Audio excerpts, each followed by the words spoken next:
RCF.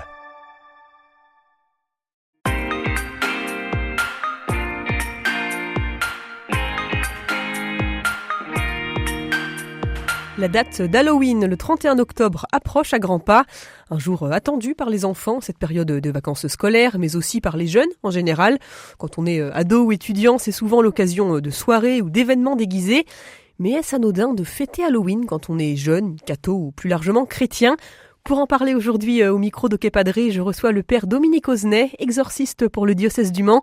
Bonjour mon père. Bonjour à tous. Alors pour Halloween, dans le folklore d'aujourd'hui, que ce soit dans les vitrines des magasins ou pendant les soirées, on voit surtout des citrouilles, des sorcières sur leurs balais, des toiles d'araignées, des squelettes. C'est fêté, on peut le dire, dans beaucoup d'écoles, qu'elles soient publiques ou privées. Mais au fond, historiquement, d'où ça vient cette tradition, père Oznet ? La question de l'histoire est importante pour pouvoir effectivement se faire une opinion, parce que la veille de la Toussaint, il y a cette fête qui est une fête celtique à l'origine, qui marque la fin du cycle des saisons, de l'automne à l'hiver, avant d'entrer dans une période de repos marquée par le froid et le silence. Donc c'est une sorte de fin de l'été, Samhain en gaélique, et ça serait à l'origine du mot Samin. Et d'un point de vue littéraire, d'un point de vue archéologique aussi, on en connaît assez peu sur ces pratiques religieuses de divinité celtique, mais il semblerait que l'année religieuse était marquée par 4 grandes fêtes du feu, dont la Samin était la dernière et la plus importante. Et cette nuit-là, tous les foyers étaient éteints, puis rallumés à partir de braises ramenées d'un grand feu druidique allumé sur le mont Tara en Irlande. Et il est possible que ce soit le transport de braises dans des pots avec des orifices pour en assurer l'aération, qui est à l'origine des potirons éclairés qu'on voit maintenant aujourd'hui. Ce temps aurait été aussi celui d'une remise à zéro. Les champs sont laissés en jachère, les animaux sont rentrés, les provisions sont terminées et les dettes sont payées. Des dettes à la fois temporelles et spirituelles. Et il était important de se mettre en ordre avec les vivants comme avec les morts, surtout si ceux-ci n'avaient pas été suffisamment honorés de leur vivant. Donc il y a cet aspect aussi, il s'agirait de choyer une dernière fois les défunts avant d'entrer dans la nuit de l'année pour s'assurer sa tranquillité. Et cette nuit, le voile entre le monde des vivants et celui des morts était dit le plus mince et permettait un ultime contact par la pratique du spiritisme et de la divination. Alors c'est là que ça se corse, parce que là on entre effectivement dans un rapport avec le culte. Comment ça ? Alors, c'est assez mystérieux parce que, avec les siècles, la Samin, l'invocation des morts et les pratiques divinatoires ont donné naissance à un folklore qu'on connaît aujourd'hui encore, un folklore qui trahit plus ou moins d'ailleurs la réalité d'où il provient. Évidemment, par exemple, pour la fête de Pâques, aujourd'hui on a la fête des œufs de Pâques, par exemple. C'est une sorte de substitut à la dimension spirituelle de la fête de Pâques, mais en soi c'est pas problématique à ce point. Oui, ce que j'allais dire, pour l'instant, mettre une bougie dans une citrouille, ça pose pas trop de soucis.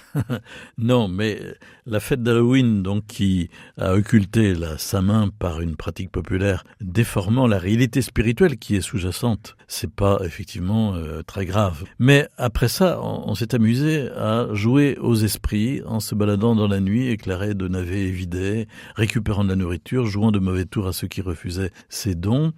Ça a été importé aux États-Unis au cours du 19e siècle par l'immigration irlandaise, un folklore qui a connu des hauts et des bas, avec des vagues de vandalisme d'ailleurs dans les années 20, pour être finalement adopté par l'ensemble des Américains vers la fin des années 30, sous forme de quête de bonbons par les enfants du voisinage. Donc rien de méchant, c'est un petit peu la face potiron. Oui, pour l'instant c'est mignon, gentillet, un peu potache, mais pour l'instant spirituellement ça pose pas trop de soucis. Il y a la face grimace, c'est-à-dire l'autre versant de la Samin, qui lui aussi s'est perpétué, mais pas à travers ce type de manifestation dont on parlait à l'instant, mais à travers un autre courant. Au 19e siècle, plusieurs courants ésotériques anglo-saxons ont vulgarisé et répandu des pratiques de communication avec les défunts, des facultés médiumniques, la voyance, la clairaudience, la divination, et ces mouvements se sont rapidement développés en plusieurs groupes, et plusieurs groupes occultes ont vu le jour, dont certains voués à Satan. Et ces mouvements occultes investissent des domaines aussi divers que la musique, l'art, les littératures, et ont récupéré la Samin et par là même Halloween, en l'intégrant à leurs pratiques occultes. Et la nuit du 31 octobre est ainsi devenue le nouvel an des mouvements de sorcellerie, la Wicca, fêtant l'entrée dans les ténèbres. Père Osnay, les dérives sataniques, ésotériques dont vous nous parlez, ça représente quand même pas la majorité des gens qui fêtent Halloween. Enfin, tous les enfants des écoles qui vont se déguiser, profiter un petit peu de la soirée, vont pas pratiquer la divination ou participer à des messes noires s'ils se déguisent juste en squelette comme ça avec leurs copains. Non, mais ça leur propose d'honorer de façon tout à fait particulière le côté ténébreux de la vie, de traiter la mort de façon dérisoire, comme on le fait dans notre société. D'ailleurs, on ne veut pas la regarder vraiment en face, mais de la traiter sur le mode dérisoire. Vous direz, oh bah c'est ça fait du bien. Et aussi de rentrer en communication avec un mode d'imagerie absolument macabre et voire occulte, voire aussi insultant pour les aspects religieux à proprement parler. Vous voyez, dans ma zone nord où j'ai beaucoup de grandes surfaces, dans les catalogues, on peut voir par exemple des religieuses déguisées Halloween. Là, on dépasse un seuil de tolérance et il faut pouvoir réagir, je pense. Mais qu'est-ce que ça pose comme question en termes spirituels quand on est jeune ou quand on est catho, d'aller faire une soirée Halloween avec des copains? La question, c'est concernant l'aspect à proprement parler spirituel et occulte de la chose. Le fait de revêtir certains habits, de rentrer dans une certaine forme de connivence avec ce type de choses peut être une sorte d'allégeance. À qui? À quoi? Je pèse mes mots, mais dans le monde ténébreux, dans le monde satanique, rien n'est gratuit et le démon est extrêmement légaliste. Il considère que dès qu'on a mis un pied dans son domaine, il est chez lui, chez nous. Nous sommes chez nous, chez lui, enfin voilà. Et donc, faut faire attention à ne pas rentrer en connivence. Ça veut dire, si je cerne bien ce que vous voulez dire, Père Dominique Osnay, que même involontairement, quand on est ado, quand on est jeune, quand on est étudiant, aller s'habiller en mort-vivant ou en Frankenstein pour rigoler, finalement, ça peut avoir, à l'insu de celui qui s'habille, une certaine portée. Ça peut avoir une certaine portée, absolument. Je rencontre dans mon ministère d'exorcisme de nombreux adultes qui ont fait, par exemple, une séance de spiritisme avec les copains quand ils étaient ados. Et d'ailleurs, ils ont arrêté parce qu'ils ont remarqué qu'il y avait des phénomènes qui se déclenchaient à cette occasion. Mais ils viennent m'en parler quelquefois des dizaines d'années plus tard et marqués par un certain nombre de phénomènes dans leur vie qui montrent que ça n'a pas été neutre et que on n'appelle pas impunément les esprits, même pour rigoler, ceux-ci se le tiennent pour dit. Donc Halloween, qui signifie tous les saints en fait, est devenu la fête des ténèbres, le nouvel an de la sorcellerie. Donc cette nuit-là, il se passe des tas de choses que nous ne voyons pas, que nous ne savons pas, mais qui sont des rituels sataniques dans certains cercles, dans certains milieux.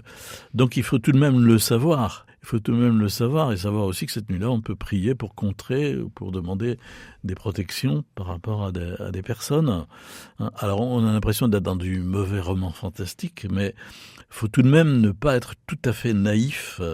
Et donc, jusqu'où peut-on ne pas prendre au sérieux un culte de haine, de violence, de mort, de perversion, pratiqué et diffusé par des adultes qu'on peut supposer sains d'esprit et libres de leurs actes.